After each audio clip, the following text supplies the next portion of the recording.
Imagine, if you will, a young man who all he wanted in life was to go to Disney.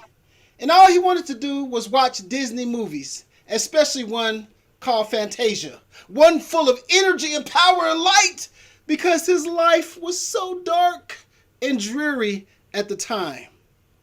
Fellow Toastmasters and honored guests of TV Toastmasters Cincinnati, this is a true story because Tracy Baker grew up in Dayton, Ohio, about 45 minutes to an hour away from your beautiful Cincinnati, Queen City.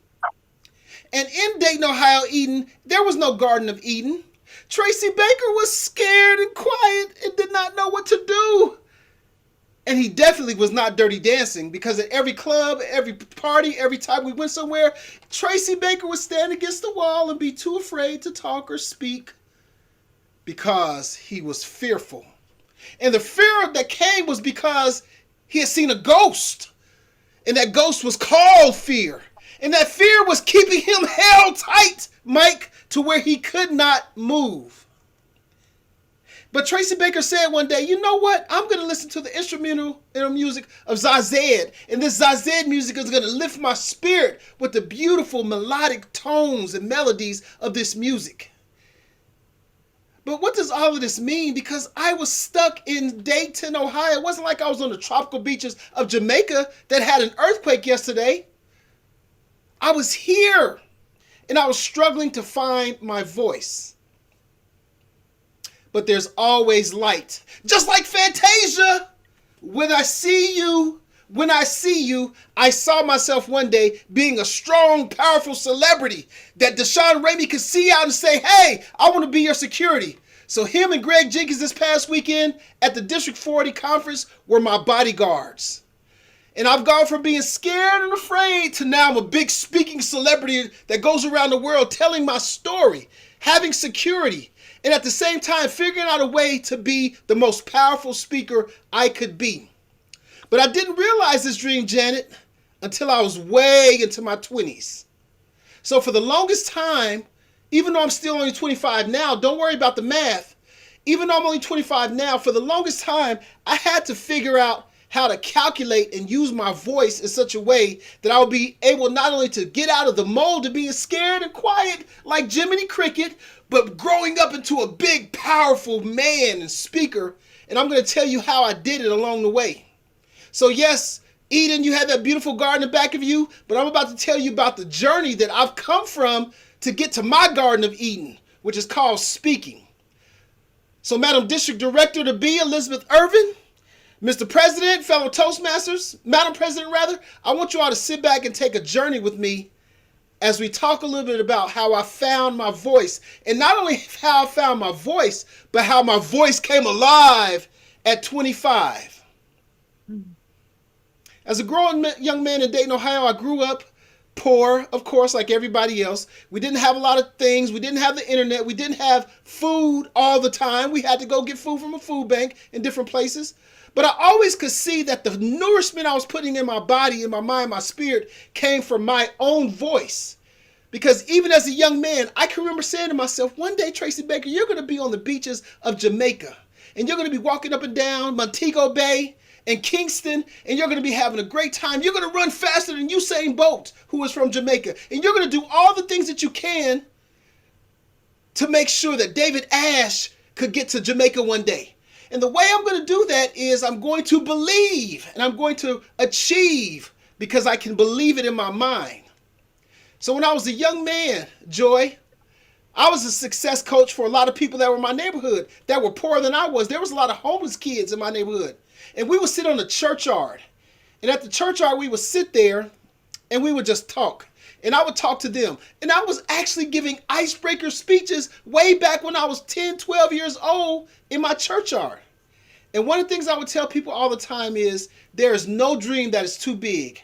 There's no thought that you can have in your mind that is too big. You can dream and you can think about the world that you're going to live in. And you can think about what you want to be one day. And a lot of folks in my neighborhood wanted to be musicians because at the time you had David Bowie out, you had Run DMC, you had all these classical rock folks.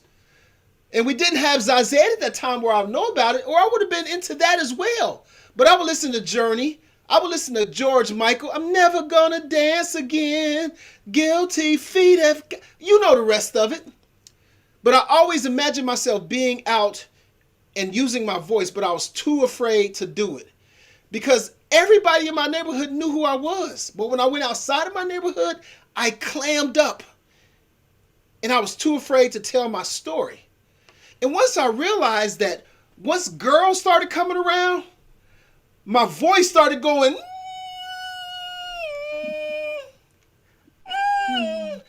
Instead of being this big, powerful, strong speaker, I was a mouse.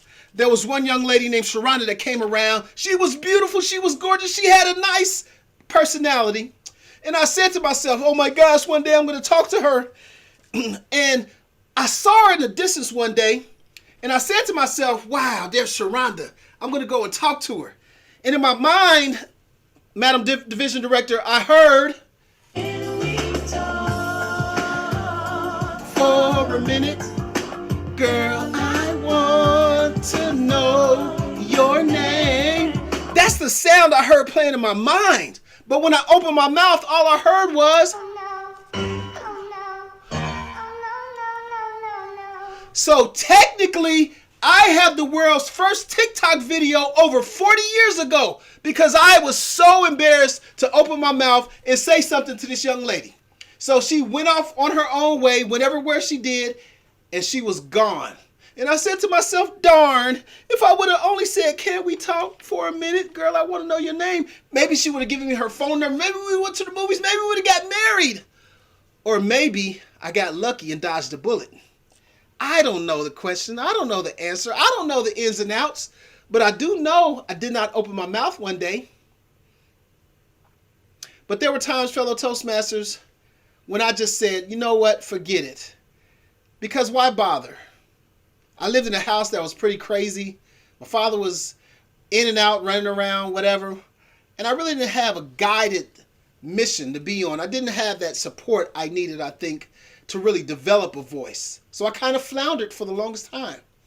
Struggled through high school, getting beat up every day. Tracy's a girl's name. Tracy's a girl's name. No, it's not. I'm a boy. I wish I could have been in Fantasia and I could have been gone and disappeared and gone to another galaxy because I was sitting there feeling so unloved. And as I struggled through high school, I realized something, Betsy, Ervin. I realized that maybe I might not get a PhD one day, but I got to finish high school. I got to do it. So as I struggled trying to make my grades, I would write and I would think and I would speak in my own mind, Jeff, and I would tell myself it's going to be all right. And then it happened. I was 18 years old. I was a journalism student in high school. I was struggling to get through high school. But my high school English teacher, Miss Mary Kay Sater, saw something in me. And she said to me one day, Tracy Baker, I want to send you to go interview Mike Tyson at Central State University. What? Oh my gosh, what are you talking about? So at the time, Mike Tyson was a heavyweight boxing champion of the world, multi-millionaire, had all kinds of women and cars, and everybody on the planet knew who he was. And Tracy Baker was sent to a university to interview this man as part of a program that the university was having. I didn't have any instructions. I didn't have any type of guidance. I had a clipboard and I walked into the gymnasium where this big layout was and I looked around and I was real scared and quiet and nervous. Oh my gosh. Whoa, what am I doing here? Nobody told me where to go or what to do. So I went way back into the back of the rafters and I sat down and tried to hide. And when I did, fellow Toastmasters, I felt safe and secure. But before the program started, someone stood up at the microphone and said, is there a student named Tracy Baker here? So among the massive sea of people, I was sitting in the back and I sheepishly raised my hand and said, I'm Tracy Baker. And so an usher came up to the rafters, pulled me out, escorted me down to the front stage where there were 3 chairs. One was the Central State University president. One was Iron Mike Tyson, heavyweight boxing champion of the world. And they sat me in the third chair on the stage in front of all these people. And I had no idea what was going on. All I could do was hold my clipboard and tremble with fear and uncertainty. All the while, I'm trying to figure out if my mouth works or not because it was dry and parched. I was definitely not going to talk that day. Press conference starts. The president of Central State University gets up and he does his comments and talks about this honorary degree that Mike Tyson is about to receive. And then it's Mike Tyson's turn to speak. And he gets up and he starts to speak in his lisp and his high-pitched voice. And he talks about such a great time of being here. I'm so glad to get this award. And I'm 18 years old like Tracy Baker, but I'm multi-millionaire and I'm the heavyweight champion boxer of the world. And while he's doing this, I'm sitting right here looking straight ahead. And I'm very nervous. And I don't know what to do or what to say. And I'm saying to myself, oh no, oh no, oh no, no, no, no, no. So Mike Tyson completes his remarks.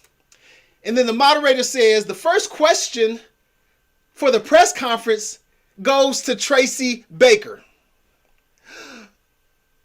My heart is beating. Sweat is descending down my... What do I do? What do I say? This is my moment. This could make or break my career, my life. Mr. Tyson, do you like boxing? And the whole auditorium erupted with laughter. And everyone started laughing back and forth.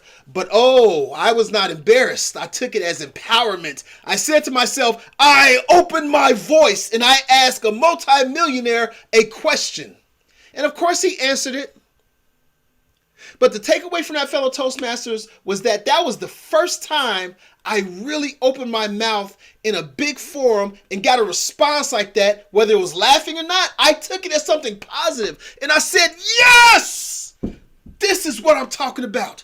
At 18 years old, I found it. I did it. I made it. I am going to be a public speaker. After that incident, I received scholarship offers. I received $140,000 worth of scholarships off of this one event because I wrote a story about it. It was published in all these different papers. And at the end of the day, everyone in the world knew who Tracy Baker was because I had interviewed Mike Tyson, heavyweight boxing champion of the world. And as a result of this, Deshaun Ramey, I was given a full scholarship to Franklin College in Indiana, one of the most prestigious journalism schools in the country. And I went there and I had a ball for the first 2 semesters. Because David Ash, it may not have been Jamaica, but there were some beautiful sights out there.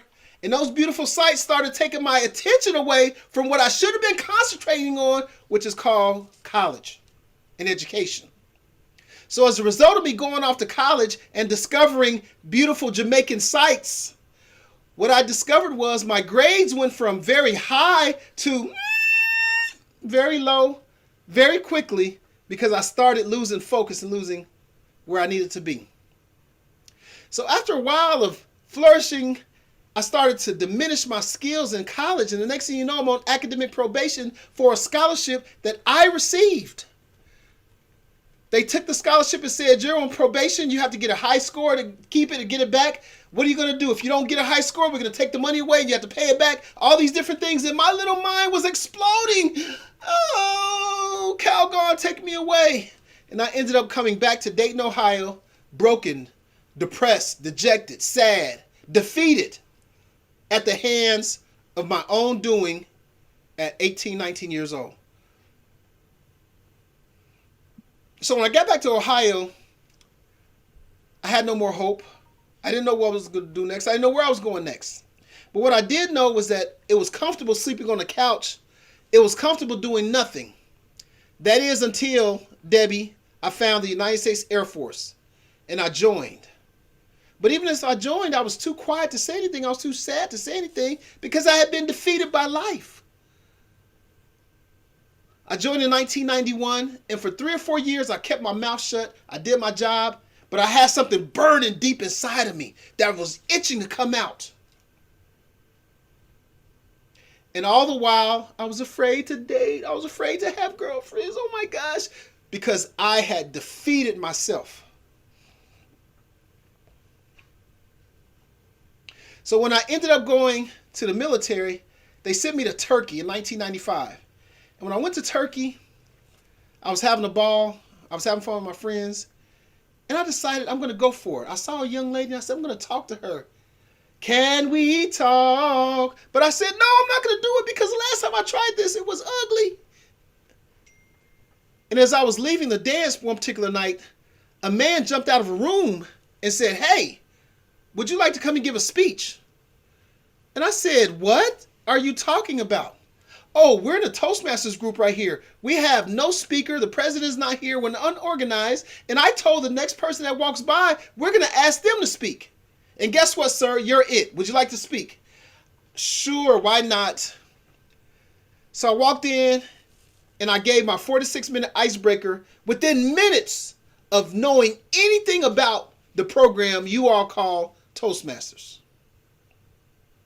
After I delivered my icebreaker, talking about my tragedy and triumph, talking about how I interviewed Mike Tyson, talking about how I joined the military, talking about how now I have no voice, I found my voice. And I was 25 years old, and I found it again. And I said to myself, my voice is alive at 25. And when that spirit was awakened, when that voice was awakened, I said to myself, I will never, ever shut my mouth, close my story. I will never, ever not tell Eden Daniel what I've been through, because that is the importance of sharing your story, sharing your life, being a speaker in this incredible program. So there are 3 things I want you to remember from my story and about how my voice came alive at 25, and hopefully your voice can come alive at whatever age you are. All of you are not as young as I am. I'm 25 now. But the first thing I'll tell you is that you have to know that you have a voice. I've been in this club a few times and I've been the speaker and I enjoy speaking, but all of you all should be speaking at your own club several times. I'll come here for 20 minutes, but that's 3 speeches that you all should be delivering. So you have to know that you have a voice. And point number 2 is you have to use that voice. I don't care if you're a DTM. I don't care if you're a success coach. I don't care who you are, brand new, been around 50 years. You have an important story to tell, but you have to use it. So for those 4 or 5 years, Eden, where I was quiet and not saying anything, telling my stuff, I should have been telling my story with power and vigor and enthusiasm. And what's the word of the day? Because I want to throw that in there somewhere. Somebody just tap it in the chat box. But the point is to all of this fellow Toastmasters is the third thing is you have to have fun. If you're doing this program just going through the motions, just showing up the last second, you're busy, and you're not putting your full effort into it, you're wasting your time because you'll never grow. I grew from a small acorn to a mighty oak when it comes to speaking because I have spoken. I have spoken with great alacrity. I have used my powerful voice to tell my story. And now I'm paid around the world to tell simple tales about what I've been through and what I am, how I am. So my question to all of you is your voice alive? Or is it dormant? Or is it quiet and boring and dry? Nobody likes quiet and boring and dry. Nobody likes reading a speech off a piece of paper every 5 seconds. Nobody likes, oh, does anyone have a hip pocket speech?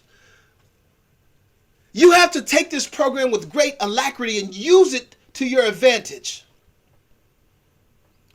My voice came alive at 25. But my question for you, fellow Toastmasters, is your voice alive?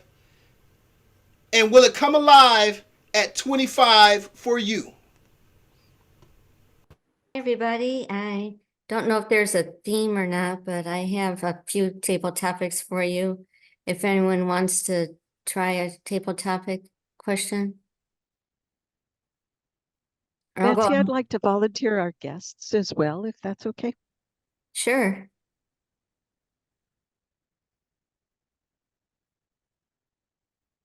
Okay, Tracy, do you want to try a table topic? You're muted. Sure, why not? This one is a pretty basic one, but what's your favorite color and why?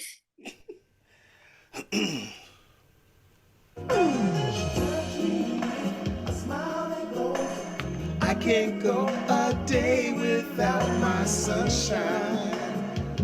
Oh, when it comes to color, fellow Toastmasters, I love all colors. When I think of sunshine, I think about the radiant, beautiful yellow hues that come from the sky and just make us sweat with wonderful, wonderful excitement. That's the way it is right now. I see Deshaun Ramey is out in the sun, and I just love that sunshine. It gives me energy. Yellow is a beautiful color because it makes things flow, makes things better. When you think about yellow, it is incredible, especially when it comes from the sky. The sky brings power and energy. When you think about it, it is so beautiful, so powerful, so wonderful. You can't help but to walk out into the sun and let it bask into the glory of the wonderful warmth that you're walking in.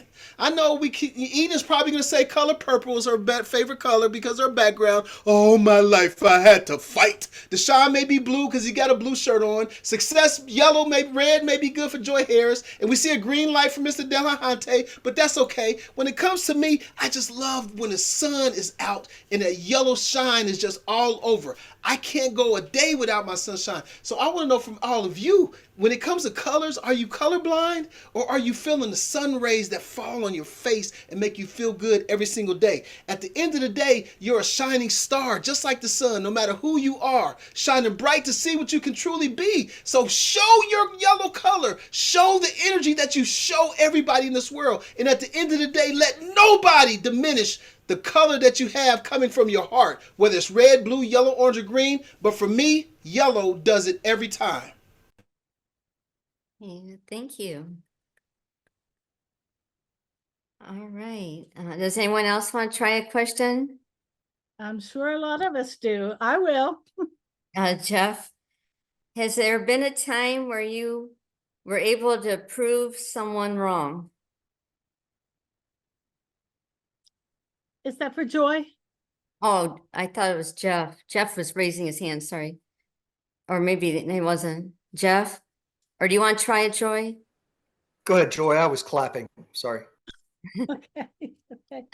When I had to prove something to someone. Well, thank you. I have a lot of enthusiasm for that question. I didn't realize that I had alacrity for it until just now because I don't use the word alacrity, but I do use the word enthusiasm quite a lot. And anytime that I am using my persuasive voice, I'm really just pointing out pros and cons and asking people if they have considered this or that. I don't generally have to try to persuade someone, but I do like to use my vocal variety if I really believe in something. If I'm saying, this is how I feel about this situation, I want them to know I'm really behind that. That's what I stand for. That's who I am. And I invite people to do their own research. I might say, I have done a lot of research and this is how I feel about something, but I always invite people to do their own research and to really not become too persuaded by other people's research, beliefs, and opinions, but to do some soul searching and some sitting in the sunshine and finding their own alacrity to develop their own ownership of certain beliefs and practices and ways of being. So thank you for that great question. Thank you, Betsy. Thank you. And today was certainly a sunny day for sure. So you can have lots of chance, even this late a day, to enjoy some sunshine and be persuasive and get your alacrity in. All right. Does anyone else? I have one more question. Okay, Eden, can you tell me about your favorite teacher? Who is your favorite teacher and why? Before I start, I just want to say this is the first time I've ever done anything like this, so please Go for it. give that context. Okay. I can say without a doubt, my favorite teacher was Jennifer Easley, who I met in the 9th grade. She was a science teacher, but as I soon found out when I started in 9th grade, that she was much more than that. She was a minister.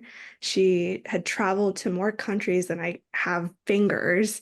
She spoke of things that I never understood at that age, but I always knew that I wanted to be like her, someone who had seen the world, who wasn't afraid to speak up about things that she didn't like.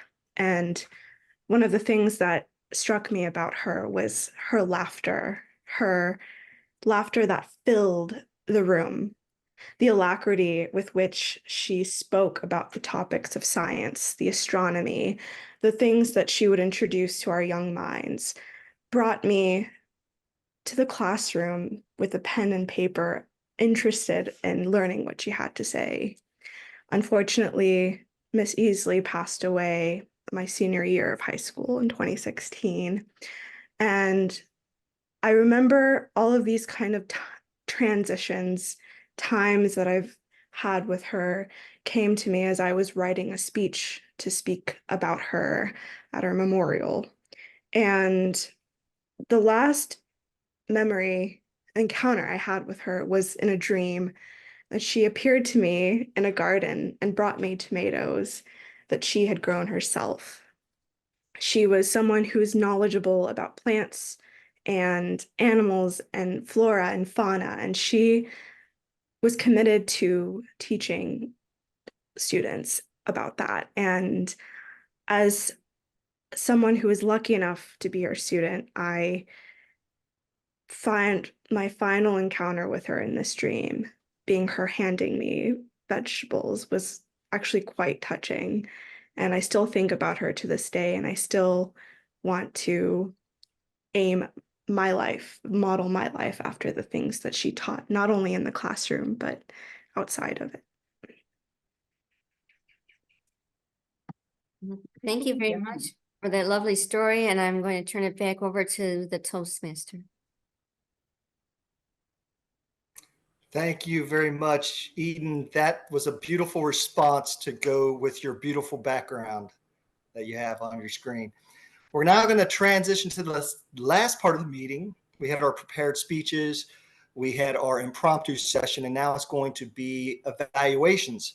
To handle that portion of the meeting, we're turning it over to our general evaluator, Bobby Joy Harris. Thank you, Jeff. Hello, everyone. I am still filled with alacrity about this meeting tonight, and I would like to get the evaluator for our speaker. And our evaluator tonight is Janet Castellan. So Janet, could you give us the evaluation?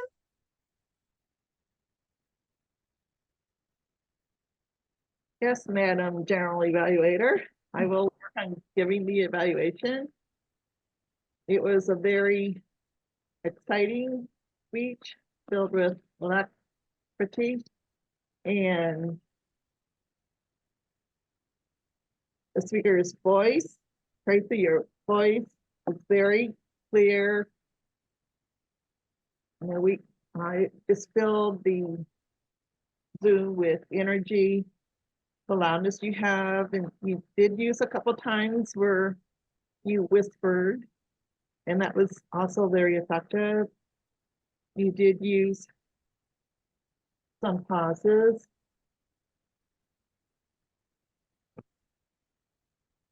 Like one was, I know I did not open my mouth. I can't read exactly the writing, but you had some points in your speech which were poignant, and you talked about some tragedies in your life and some successes. I think we were all there at the interview, sitting in the third seat, and enjoyed the little humor, the laughter of your question, Mike Tyson. And let's see, I had to look up Calgon, Take Me Away. You used a lot of different words to describe, and you use a lot of different songs to go along with your story. And of course, you ask questions of the audience, so that included everyone on the Zoom call. I know my voice isn't as loud as yours, but I do have hopefully some other strengths that I can feature when I speak. And sometimes I have a more serious tone, or I can incorporate a little sense of humor into my speeches.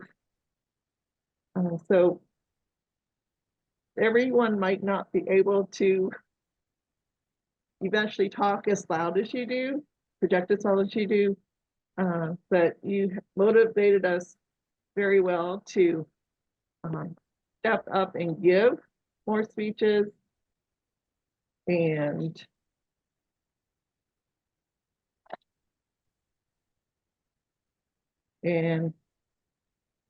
I am glad you shared your Garden of Eden for you, which is speaking. Thank you.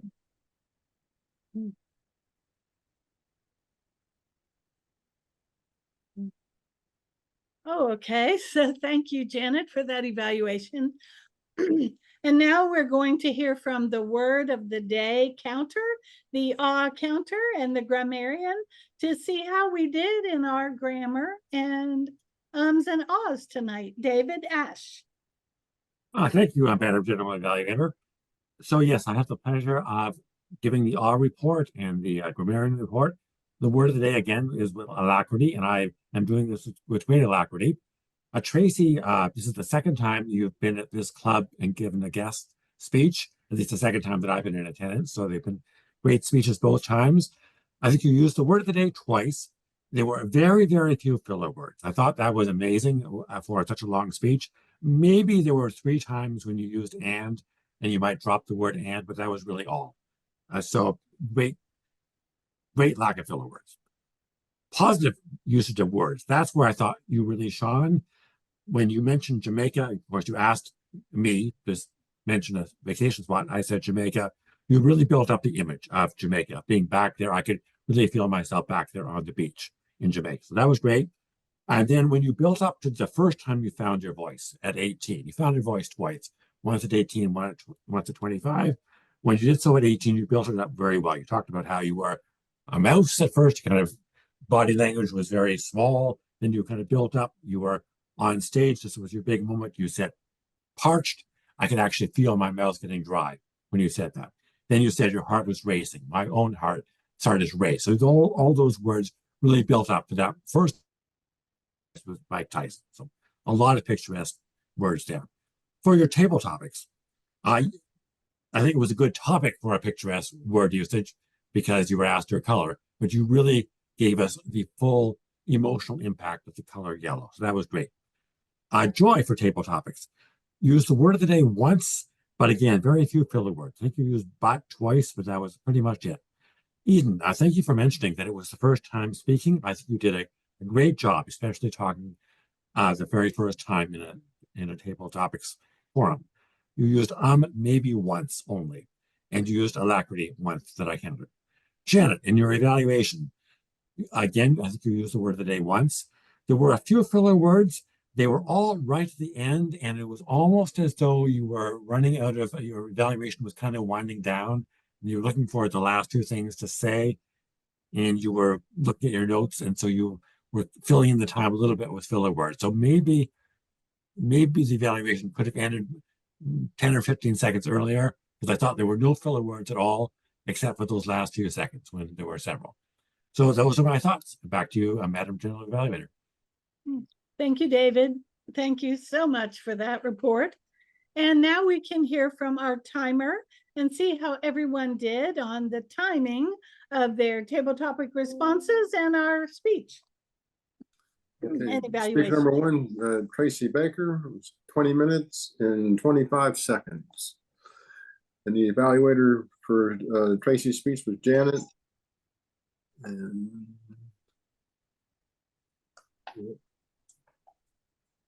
can you hear me? Yes. Okay. And Janet was 3 minutes and 16 seconds. It was 86 seconds over. In table topics, Tracy, 1 minute and 45 seconds.